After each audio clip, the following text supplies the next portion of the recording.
প্রিয় বন্ধুরা, আজকে আমি আপনাদের জন্য এমন একটা বই পাঠ করব যা লিখেছেন মুক্তিযোদ্ধা মতিউর রহমান রেন্টু, এবং যে বইটি বাংলাদেশের সাবেক প্রধানমন্ত্রী শেখ হাসিনা কর্তৃক সরকারিভাবে নিষিদ্ধ ঘোষণা করা হয়েছিল। বইটির নাম আমার ফাঁসি চাই। আমি বিশ্বাস করি এই বইটি শুনেই আপনারা অনেক না জানা তথ্য জানতে পারবেন, এবং আমি এও আশা করছি আপনাদের এই বইটি অবশ্যই ভালো লাগবে। এবং যদি ভালো লেগে থাকে তাহলে অবশ্যই লাইক, কমেন্ট এবং সাবস্ক্রাইব করে রাখবেন, এবং পাশে থাকা বেল আইকনটি ক্লিক করে রাখবেন, যাতে পরবর্তী যে কোনো ভিডিও আমাদের চ্যানেলে আসলে আপনারা তার নোটিফিকেশন পেয়ে যান। তাহলে চলুন শুরু করা যাক আমাদের আজকের নিবেদন আমার ফাঁসি চাই, যা লিখেছেন মুক্তিযোদ্ধা মতিউর রহমান রেন্টু।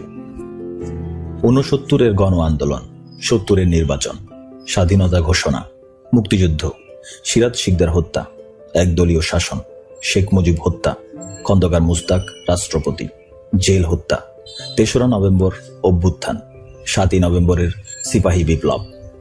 1969 সাল বাঙালি বিরচিত এক সংগ্রামের মাধ্যমে কারাগার থেকে বের করে আনলো বাঙালির অবিসংবাদিত নেতা শেখ মুজিবুর রহমানকে। তথাকথিত আগরতলা ষড়যন্ত্র মামলার অভিযোগে পাকিস্তান সরকার এক প্রহসনমূলক বিচার করছিল শেখ মুজিবুর রহমান সহ সামরিক বেসামরিক বাঙালি কিছু লোকের। কিন্তু বাংলার মানুষ এই মামলা এবং বিচার গ্রহণ করেনি। শুধু তাই নয়, এই মামলা এবং বিচারের বিরুদ্ধে তীব্র গণ আন্দোলন করে বাঙালিরা পাকিস্তান সরকারকে বাধ্য করল এই মামলা প্রত্যাহার করতে এবং শেখ মুজিবুর সহ সকল অভিযুক্ত ব্যক্তিকে নিঃশর্ত মুক্তি দিতে। তখন বাংলাদেশ ছিল পাকিস্তানের উপনিবেশ।